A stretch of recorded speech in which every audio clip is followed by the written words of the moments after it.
It's a great morning here in central Illinois today. Things are feeling terrific all around. Storm Tracker Doppler is nice and empty so far this morning. Here's the view in Effingham on our Flooring America INET cam. Things looking really nice there. Off to the east, looking towards St. Anthony Church here this morning. Temperatures starting to heat up just a little bit. Most places are in the 70s. Already up to 76 there in Decatur. But still at 69 down there in Taylorville this morning.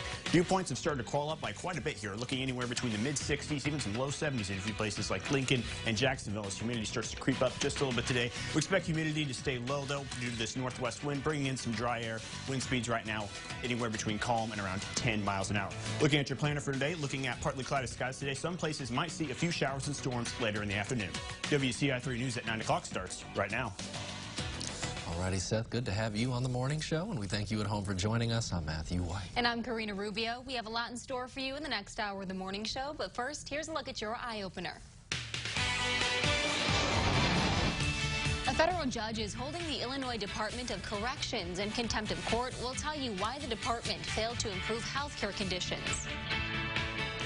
We're also going to give you an update after someone tested positive for monkeypox in Rantoul, and we'll tell you if that case is spreading. Plus, there's a new sandwich made specifically for Reese's lovers. Matthew, that's in our trending topics of the day. All that and more in store for you on the morning show, which starts right now. You're watching your local news leader. This is The Morning Show on WCIA 3 News. A federal judge is telling the state to get its act together. That's right, and a court monitor took a look at the Illinois Department of Corrections and found they failed to improve health care conditions for 5 years straight. Our Capitol Bureau Chief Cole Hinkey will explain more. A federal judge held the Illinois Department of Corrections in contempt of court. The reason? Failing to make a plan to improve health care conditions in state prisons. We made a promise back in 2019 to make a comprehensive plan to fix the healthcare system, and they haven't made progress. That's what this is really about.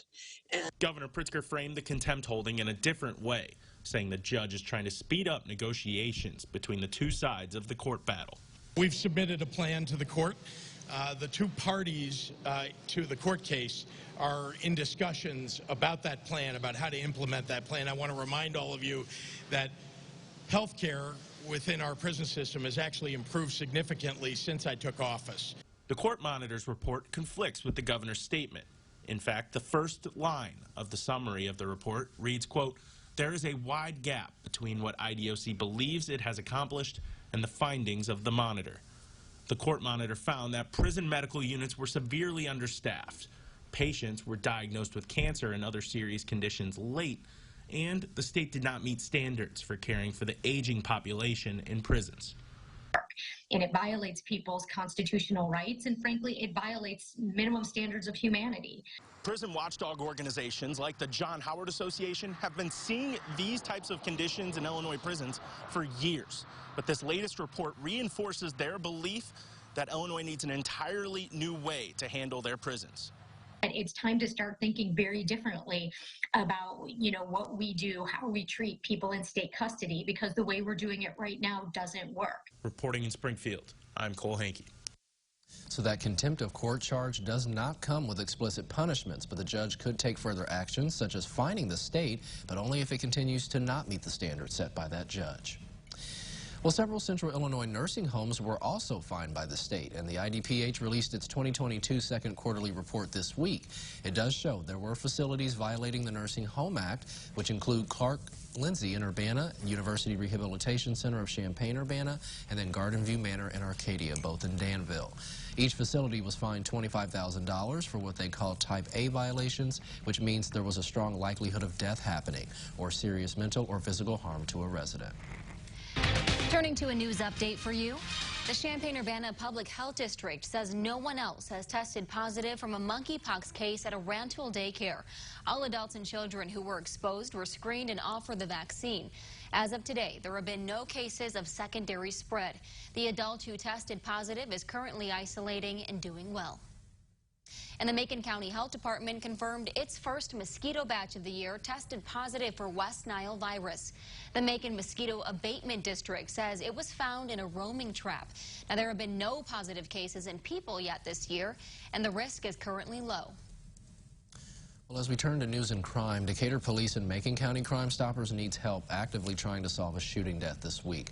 Police responded to Golden Fox Brewery on July 31st at 2 in the morning at the end of North Deneen Street, which is also near East Pershing Road. Police say that's when they found a 14-year-old's body with a gunshot wound. The other victims were taken to Memorial Hospital and are expected to be okay. Authorities still believe, though, there were several witnesses, and you can report that information anonymously by contacting Macon County Crime Stoppers. You could also earn a $2,500 reward if it leads to an arrest. So take a look at your screen. We have that number listed, but you can go to our website to learn more. Sadly, though, a 6-year-old boy was seriously hurt after a car crash in Sangamon County. This incident happened near Cardinal Hill and Hunter Roads. The sheriff says the boy's 17-year-old sister was the one driving, and he says she stopped at the intersection and continued through it, but did not see a semi coming, so the two crashed. But the truck driver wasn't hurt. The 17-year-old was taken to the hospital, though, and she's expected to be okay. She was also ticketed for not yielding at an intersection. So now we're going to take a quick break from the news and check in with Seth for the weather. All right, Seth, we got a pretty decent day out there and some consistency for the next week or so. Yeah, absolutely, guys. Things are looking rather nice out there, particularly here this morning. Things have warmed up just a little bit from what they did here this morning, but you can see temperatures sitting anywhere in the mid-70s right now. Still 71 in Taylorville, 73 in Springfield, 71 in Jacksonville this morning. And you are absolutely right about those temperatures staying right put where they're at. We're expecting those to hover just around 80 throughout most of the week next week. Looking at dew points here right now, again, still sitting in the upper 60s to low 70s in a few places here. Starting to get just a little bit sticky today, but we expect that to tail off quite a bit here as we push on towards the weekend. Of course, we've got that wind out of the northwest, helping to dry out our air here a little bit as we push on to the weekend. Again, looking through the rest of the day today, you can see partly cloudy skies. Again, just another shower or storm possible there around 2:30, 3 o'clock here today. Other than that, we're looking at partly cloudy skies throughout the rest of the day today. All right, Seth, thanks so much. Happy to see those temperatures staying pretty cool, but now we are going to turn to our trending topics of the day. First up, Starbucks is facing a lawsuit, and that's because they're claiming its refresher drinks don't actually contain the fruit they say they do. The beverages, which include mango dragon fruit lemonade, strawberry acai lemonade, and pineapple passion fruit lemonade, do not contain some of the fruits advertised. The lawsuit claims people are paying a premium for false advertising, but a Starbucks spokesperson says the allegations in the complaint are inaccurate and without merit. And the spokesperson adds that the company looks forward to defending itself against these claims. Ooh, Starbucks lovers. Have you guys had those refreshers yet? I have had an acai, right? That's how you say Yes, it? I've yes. had one of those. I have not had the refreshers, but I know several people that do, including my girlfriend. She loves the strawberry refresher, and I don't know if she knew about that, but man, if they're not putting strawberry in that might break her heart. Holy cow. You're going to be the one to review it. I know. You know, I might face a lawsuit from my brother because one time I accidentally gave my 4- and 6-year-old nieces these refreshers, not knowing that they do contain a little bit of a pick-me-up or caffeine, so they were just running in circles. I thought I was being a good aunt. Running in circles. Why won't they stop? I know, learned my lesson, but none. The problem was they kept asking for them because they taste so good, just like lemonade. So They just may not have actual fruit, so be wary. Well, a treasure hunt in Greenland may one day help power the next generation of electric cars. Bill Gates, Jeff Bezos, Michael Bloomberg, and a few other billionaires are bankrolling a search for underground deposits of nickel and cobalt. The push for battery-powered vehicles is being hampered by concerns that there's only a limited supply of lithium that allows those batteries to work.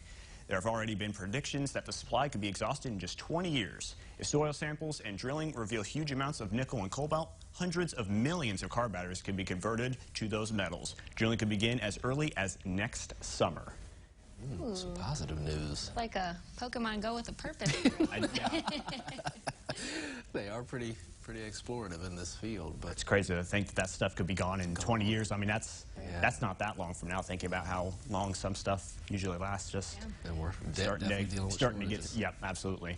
Not too long either before we see pretty much majority of those electric cars on the road. Absolutely, yep. Especially if they can start finding stuff here now. I was going to say, we may be forced to drive electric. That's right. Pretty fun, though. A little treasure hunt there.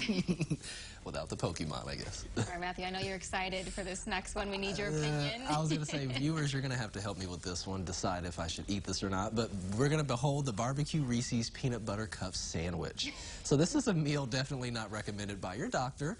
The Kansas City Royals unveiled a new snack and a half that's being sold at their games called the Barbecue Reese's Sandwich. So it comes with pulled pork with Sweet Baby Ray's sauce, plus it's stuffed with Reese's inside and bacon. But right now it's only $11 to get it. Absolutely not.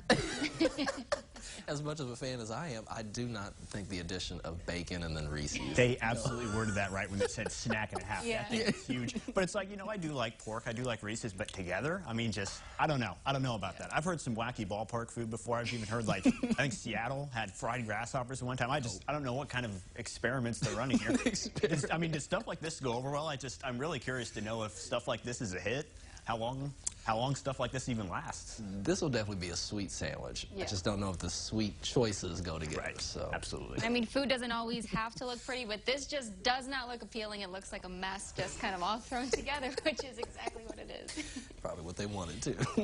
All right, well, make sure you stick with us here on The Morning Show. We're going to have more news and weather in just a few minutes, including how one woman paved the way for the FBI. That's right, and thousands of women before her, and she's being honored for it. So we'll share more with you in a moment.